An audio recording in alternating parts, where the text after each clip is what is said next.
Hello guys, welcome back to GPU Tester. Today we're going to be benchmarking the RTX 3060 12GB. You can see the specifications of the card on the screen right now, and I'll also show you the test bench we'll be using.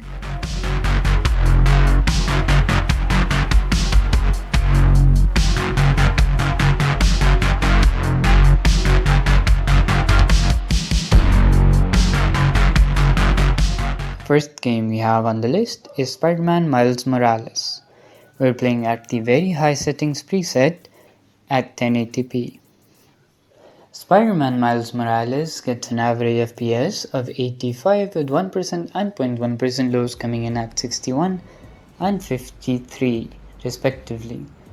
I'm really surprised at how good these 1% and 0.1% lows are compared to other cards, but that is probably due to the fact that this 3060 has 12 gigs of VRAM, which is why it doesn't stutter much. 8GB cards do stutter a lot in this game, and you can see that our VRAM usage right now is also over 8GB. It's almost 8.3GB at the moment.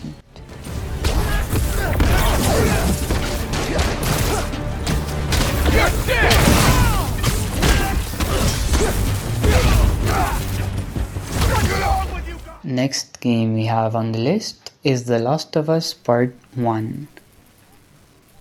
We're going to be playing at 1080p using the ultra quality preset. In terms of averages, we get an FPS of 48, 1% lows come in at 42, and 0.1% lows come in at 40. The 1% and 0.1% lows are really good, and they really contribute to a smooth feeling experience. If your 1% lows are bad or 0.1% lows are bad, it's gonna be a terrible experience because stutters feel worse than consistently lower frame rate. That said, you don't really get a low frame rate, I'd say. 48 isn't a bad number, and there aren't any major stutters at all, so the overall experience is very good on the 3060.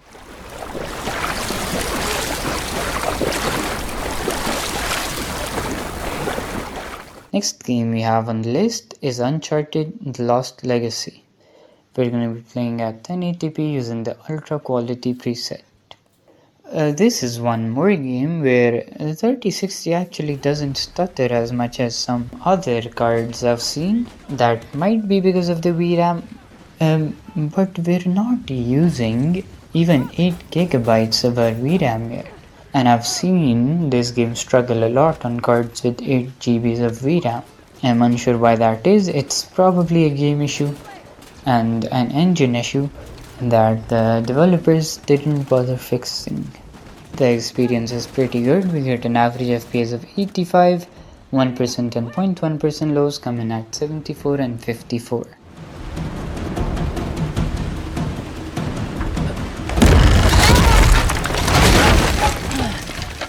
What the hell was that back there? Messy but effective. You were going to sell me out, weren't you? It's called improvisation. Next game on the list is one from the same series. We're playing at 1080p using the ultra quality settings. And same story here, it runs really well. It doesn't stutter much, and you get an average FPS of 88 with 1% and 0.1% lows coming in at a really good 72 and 61. Overall, a really good experience, and if you have a 3060, you don't have to worry about running this game.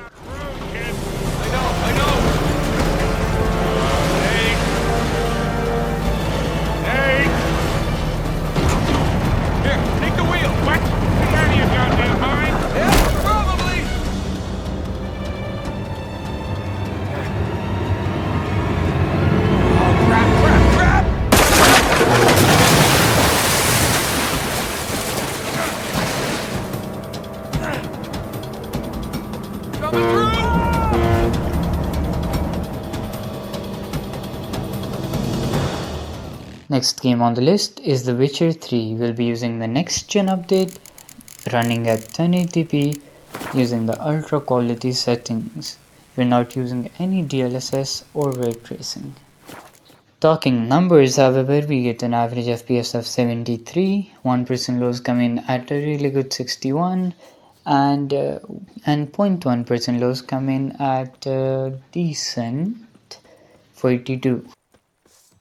And at this point, this kind of performance is kind of expected of a 3060. It's not too good, it's not too bad, it's just okay.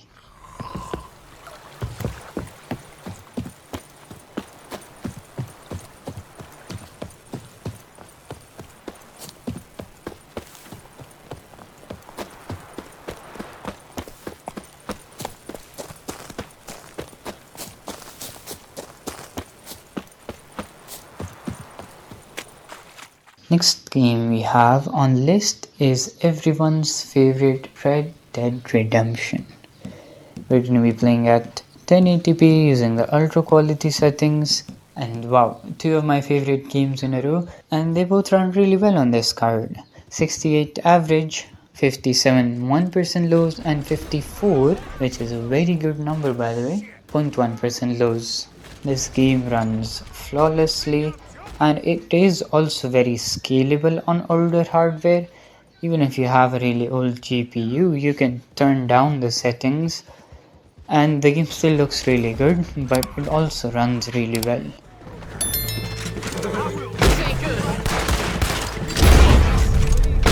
Leave me be already!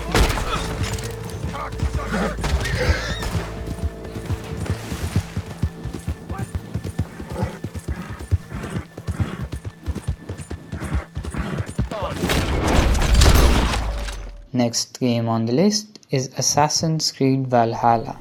We're going to be playing at the ultra high settings at 1080p.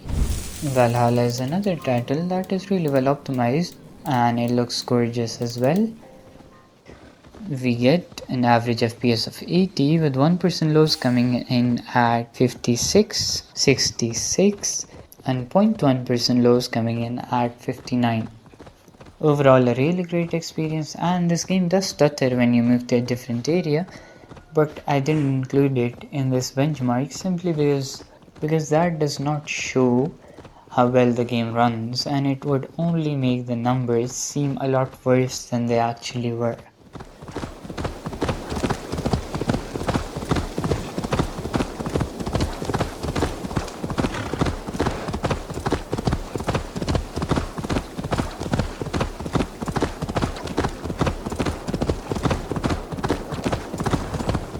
For the next game, we're going back in time to play a game that released back in 2015, and that's GTA 5. And well, we all expect it to run really well, don't we? We're running this at the highest settings at 1080p. Although the highest settings are not worth it at all in GTA 5 because they don't look much different than the high settings, but they are extremely intensive on your GPU. The average we got is 79, 1% lows are 62 and 0.1% lows are 57.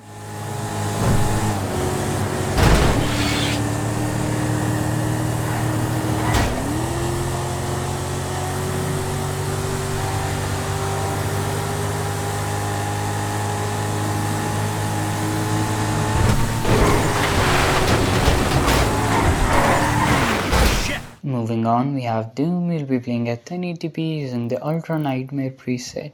And Doom is one more game where you kinda expect it to run well. Because when's the last time you saw it run bad in a benchmark? I don't remember it, at least. I don't know how many. In terms of numbers, you get an average FPS of 245. 1% lows coming in at 155, 0.1% lows come in at 145. The numbers are great and they speak for themselves, honestly.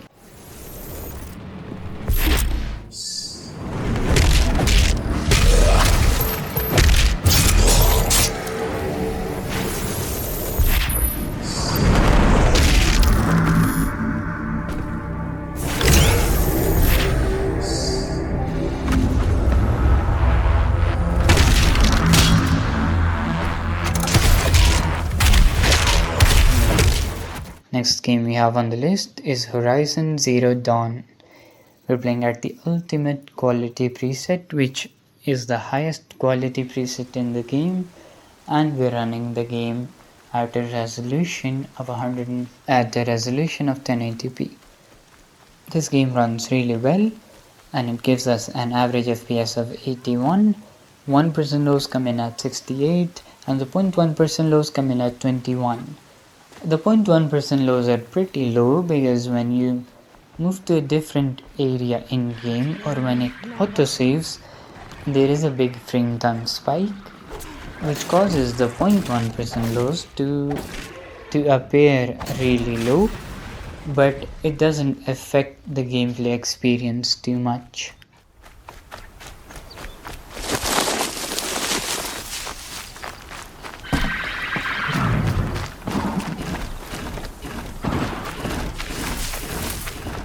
Next game we have on the list is the finals. And despite being an esports title, I don't understand why the finals is not optimized enough, and the frame time spike should be a lot smoother, but it isn't. And there definitely are stutters every now and then. They're not massive, but they are noticeable. Overall though, you can definitely play the game like this. You can lower the settings as most people would in esports title, but that's a matter of personal preference. The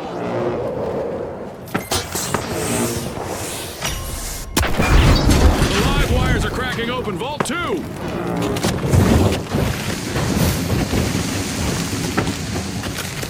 Jump pad ready!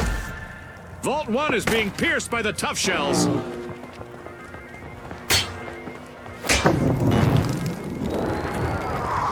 Next game we have is Fortnite. We're gonna be playing at the Epic preset. We're gonna be playing at 1080p using the Epic quality preset. In terms of FPS, we get an average of 120. The 1% and 0.1% lows are not very great at 54 and 18 respectively. However, someone did point out in one of our previous videos that Fortnite needs to compile shaders or something for the first few matches after a GPU swap. So do let me know in the comments how true that is, and did your experience get better as you played more games?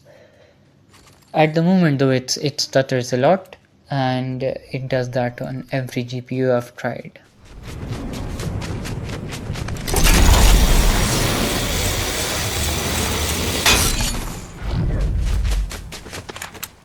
Final game on the list is Valorant, which as you may expect gives you a lot of FPS. We're playing at the highest quality settings, and the average FPS we get is 575. 1% lows come in at 405, the 0.1% lows come in at 194. In most cases, it will be your CPU that limits you and not your GPU. And of course, Valorant runs flawlessly on the 3060. That will bring us to the end of our benchmark video. Do let me know in the comments what you thought of it, and if you have any suggestions, drop them down below, and I'll see you in the next one.